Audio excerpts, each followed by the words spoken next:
जय सिया राम। रावण ने कहा अंगद से कि ऐसे मनुष्यों को तो राक्षस रात दिन खाया करते हैं। तब ऐसा सुनते ही अंगद जी के मन में, जो अपने कानों से भगवान विष्णु और शिव की निंदा सुनता है उसे गोवध के समान पाप होता है। तब अंगद जी को बड़ा गुस्सा आया और फिर बदले में क्या उन्होंने कहा, वानर श्रेष्ठ अंगद बहुत जोर से कटकटाए शब्द किया और उन्होंने तमक्कर जोर से अपने दोनों भुजदंडों को पृथ्वी पर दे मारा। पृथ्वी हिलने लगी, जिससे बैठे हुए सभासद गिर पड़े। भयरूपी पवन भूत से ग्रस्त होकर भाग चले। रावण गिरते गिरते संभल कर उठा, उसके अत्यंत सुंदर मुकुट पृथ्वी पर गिर पड़े। कुछ तो उसने उठाकर अपने सिरों पर सुधार कर रख लिया और कुछ अंगद ने उठाकर प्रभु श्री रामचंद्र जी के पास फेंक दिए। मुकुटों को आते देखकर वानर भागे, सोचने लगे विधाता क्या दिन में ही उल्कापात होने लगा, तारे टूट कर गिरने लगे, अथवा क्या रावण ने क्रोध करके 4 वज्र चलाए हैं जो बड़े धाय के साथ वेग से आ रहे हैं।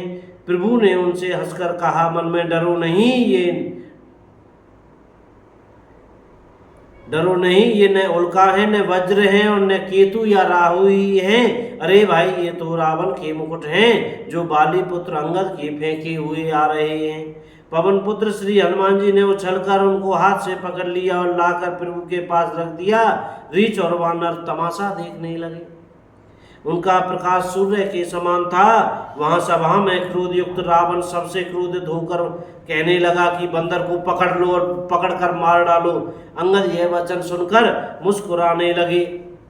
रावण फिर बोला, इसे मारकर सब योद्धा तुरंत दौड़ो और जहां कहां रीछ वानरों को पाओ और वहीं खा डालो। पृथ्वी को बंदरों से रहित कर दो और जाकर दोनों तपस्वी भाइयों राम लक्ष्मण को जीते जी पकड़ लो। रावण ने कहा। रावण के कोप भरे वचन सुनकर तब युवराज अंगद क्रोधित होकर बोले, तुझे गाल बजाते लाज नहीं आती? अरे निर्लज, अरे कुलनाशक, गला काटकर आत्महत्या करके मर जा। मेरा बल देखकर भी क्या तेरी छाती नहीं फटती?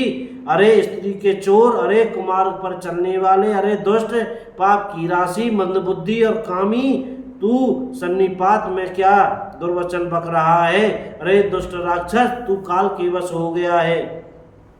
इसका फल तू आगे वानर और भालुओं के चपेटे लगने पर पावेगा। राम मनुष्य हैं, ऐसा वचन बोलते ही अरे अभिमानी, तेरी जीभें नहीं गिर पड़ी?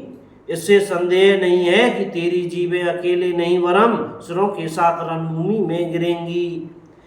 रे दशकंध, जिसने एक ही बाण से बाली को मार डाला, वह मनुष्य कैसे है? अरे कुजाती, अरे जड़, 20 आंखें होने पर भी तू अंधा है। तेरे जन्म को धिक्कार है। श्री रामचंद्र जी के बाण समूह तेरे रक्त की प्यास से प्यासे हैं, वे प्यासे ही रह जाएंगे। इस डर से अरे कड़वी बकवाद करने वाले नीच राक्षस, मैं तुझे छोड़ता हूं। मैं तेरे दांत तोड़ने में समर्थ हूं, पर क्या करूं, श्री रघुनाथ जी ने मुझे आज्ञा नहीं दी। ऐसा क्रोध आता है कि मैं तेरे 10 मुंह तोड़ डालूं और तेरी लंका को पकड़कर समुद्र में डुबा दूं। सीताराम। बोलो हनुमान जी महाराज की जय हो। राजा रामचंद्र की जय हो। अयोध्या धाम की जय। चमेली वन धाम की जय हो।